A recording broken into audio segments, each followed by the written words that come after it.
नमस्कार दोस्तों, मैं हूं डॉक्टर अमरीश कारी। आप देख रहे हैं हेल्दी सब्सक्राइबर्स। आज की इस वीडियो में हम बात करेंगे REPL 134 के बारे में। इसे डेबिलिटी में दिया जाता है। किन रोगों में और किन लक्षणों में दवाई असरदार होती है, ये जानने के लिए वीडियो आप पूरा देखें। और इसकी डोजेज भी मैं आपको लास्ट में बताऊंगा। कॉम्पोजिशन के बारे में भी हम बात करेंगे। तो ये सब जानने के लिए आप वीडियो को पूरा देखें, अंत तक देखें और चैनल को सब्सक्राइब कर लें ताकि ऐसी ही वीडियो से आप अपडेटेड रहें। डेबिलिटी होती है कमजोरी। पेशेंट को ये दवाई दी जाती है यौन दुर्बलता में।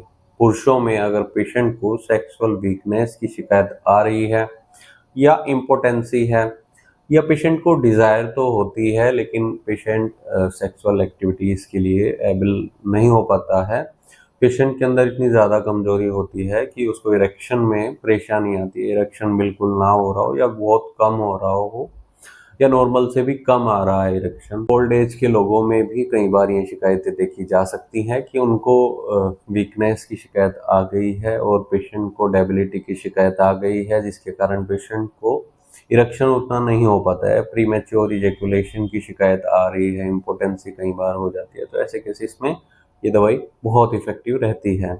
अब इसमें हम बात करें कि कौन सी होम्योपैथी दवाइयाँ डेबिलिटी के लिए डाली गई हैं। इसमें चाइना डाली गई है। अगर आपको कोई लंबे टाइम से बीमारी थी या ब्लड लॉस के कारण पेशेंट को कई बार ये शिकायतें आ जाती है, कोई भी बीमारी में के बाद पेशेंट को कमजोरी आ रही है, सेक्सुअल वीकनेस की शिकायत आती है, तो ऐसे केसेस में चाइना बहुत इफेक्टिव रहती है। चाइना के अलावा इसमें कैलकेरिया फॉस डाली गई है। न्यूट्रिशन की कमी को पूरा करने के लिए दवाई बहुत मददगार रहती है, खासतौर पर कैल्शियम की कमी को दवाई पूरा करती है। इसमें कार्बोवेज डाली गई है।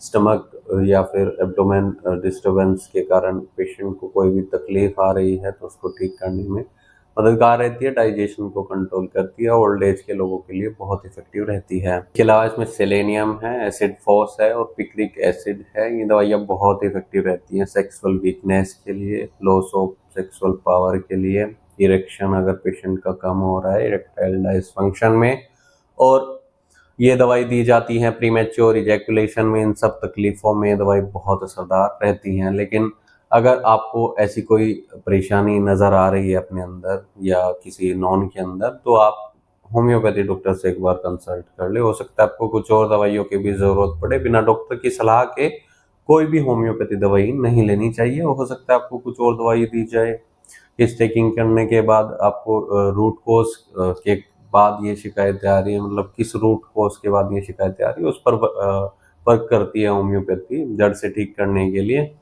तो तुरंत अपने होम्योपैथी डॉक्टर से मिले, नहीं तो दिए गए व्हाट्सएप नंबर पर हमसे संपर्क कर इलाज की सलाह ले सकते हैं। वीडियो देखने के लिए धन्यवाद। चैनल को सब्सक्राइब करें और कमेंट सेक्शन में जरूर बताएं कि हमारी वीडियोस आपको कैसी लगती हैं। Thank you.